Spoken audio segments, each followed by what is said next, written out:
హైదరాబాద్ లో దారుణం జరిగింది. బంగారమే ప్రాణం తీసింది. నాచారంలో ఇంటి యజమానిని ముగ్గురు యువకులు హత్య చేశారు. అద్దెకు దిగిన వారు యజమాని ఇంటి కాలి ఎముళ్లుగా మారారు. బంగారం కోసం ఇంటి యజమానిని సుజాతను చంపిన యువకులను పోలీసులు అదుపులోకి తీసుకున్నారు. కొన్నాళ్ల క్రితం కోనసీమ జిల్లాకు చెందిన అంజిబాబు సుజాత ఇంట్లో అద్దెకు దిగాడు. అంజుబాబు డ్రైవర్గా పనిచేస్తున్నాడు. 2 నెలల క్రితమే ఇంట్లోకి అద్దెకు వచ్చిన అంజుబాబు ఒంటరిగా ఉంటున్న సుజాత దగ్గర నగలు ఉన్నాయని గమనించాడు. నగదు ఉందని చూసి వాటిని కాజేయడానికి స్కెచ్ వేశాడు. ఈ నెల 19వ తేదీ రాత్రి సుజాతను గొంతు నులిమి దారుణంగా హత్య చేశాడు. ఆమె శరీరంపై ఉన్న 11 తులాల బంగారాన్ని తీసుకున్నాడు. మృతదేహాన్ని మాయం చేసేందుకు తన స్నేహితులైన యువరాజు, దుర్గారావుల హెల్ప్ తీసుకున్నాడు. ముగ్గురు కారును అద్దెకు తీసుకుని సుజాత మృతదేహాన్ని కారులో తీసుకెళ్లి గోదావరి నదిలో పడేశారు. బాధితుల ఫిర్యాదుతో రంగంలోకి దిగిన పోలీసులు ముగ్గురిని అరెస్టు చేశారు. మరింత సమాచారం మా ప్రిన్సిపల్ కరెస్పాండెంట్ ప్రణీత అందిస్తారు. సో నాచారంలో హత్యకు గురైనటువంటి సుజాత మృతదేహాన్ని కాసేపటి క్రితమే పోలీసులు ఐడెంటిఫై చేశారు. గోదావరి నదిలో దాదాపు కొన్ని గంటల పాటు అక్కడ జాలర్లతో వెతికించిన తర్వాత ఆమె మృతదేహాన్ని అయితే పోలీసులు గుర్తించారు. సో అసలు ఏం జరిగింది ఆ రోజు ఇన్సిడెంట్ తర్వాత మళ్ళీ పోలీసులు ఎప్పుడు అక్యూజ్ని తీసుకొచ్చారో మనతో ఒక సాక్షి ఉన్నారు, ఇక్కడ పక్కనే ఉంటారు. అంటే ఏం జరిగిందండి? వాళ్ళు ఇక్కడే కిరాయికి ఉంటారు. జరిగిన సంఘటన అయితే పూర్తిగా నిన్న మేము చూసిన దాన్ని బట్టి చూస్తే పోలీసు వాళ్ళు సీసీ కెమెరాలో కూడా వాళ్ళు వెరిఫై చేసినది చూపించారు.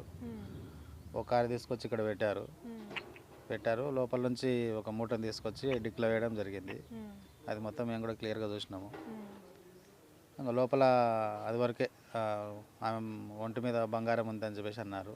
ఆ బంగారం తీసుకోవడానికి చంపిన అతను తర్వాత అతనితో పాటు ఇంకొక ఇద్దరిని తీసుకొచ్చి అది చేయడం జరిగిందని చెప్పేసి అని తెలిసింది మాకు. ఆమె ఒకతే ఉంటుంది, ఎవరు ఉండరు.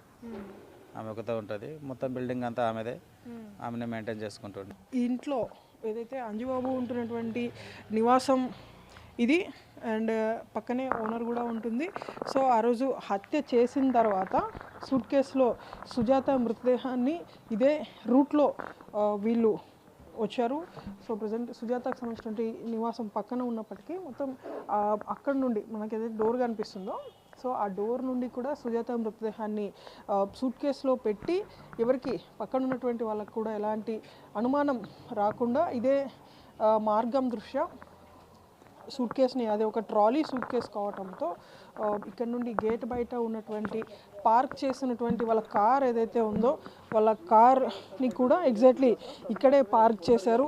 సో పార్క్ చేసి ఉన్న తర్వాత వాళ్ళతో తెచ్చినటువంటి సూట్ కేస్ని కూడా ఇక్కడ తీసుకొచ్చి ఆ కార్లో పెట్టేశారు. దీంతో ఇక్కడ నుండి నేరుగా ఆంధ్రప్రదేశ్ రాజోల్కి వెళ్ళిపోయి అక్కడ గోదావరి నదిలో సుజాత మృతదేహాన్ని పడేశారు. ఈ విధంగా ఎవరికి అనుమానం రాకుండా మృతదేహాన్ని కూడా మాయం చేయాలని చూశారు. కానీ పోలీసులు టెక్నికల్గా ఈ కేసును ఛేదించారు. ముగ్గురిని కూడా ప్రజెంట్ పోలీసులు అరెస్ట్ చేశారు. వీడియో జర్నలిస్ట్ వెంకట్తో నాచారం నుండి ప్రణీత, TV9.